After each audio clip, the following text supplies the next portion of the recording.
Chop করে তেল দিয়ে দেবা।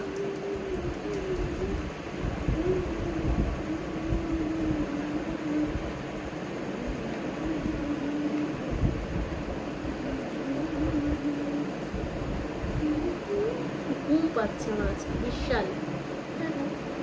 শুলে ঘুমিয়ে পড়বা? তা হবে না, ও ঘুম আমার হয় না। এটা কি ধরনের ঘুম? যোগমায়া আমার উপর ক্ষিপ্ত আছে। যোগমায়া বলেছে যে তোকে সারাদিন শুধু ঘুম ঘুম পাওয়াবো, কিন্তু তুই ঘুমাতে পারবি না। তাহলে আমি শুলেই ঘুমিয়ে পড়বো। শুলে ঘুম পাবি? শুলেই ঘুমিয়ে পড়বো 5 মিনিট, খুব জোর। আমার নোক আছে না, ভয় লাগছে যদি তোর মাথার খোঁচা লেগে যায় তাহলে হবে বল। কি আবার হবে? আমার মাথাতে যত টানো আমার কিচ্ছু হয় না। তোর মা তোমার মেরে মেরে তোর মাথা শক্ত করে দিয়েছে। ঠিক মিষ্টি, তোর মাথায় মেরে মেরে তোর বুদ্ধিগুলো কমে যায়নি তো? কি জানি, জানি না। হুম? জানি না।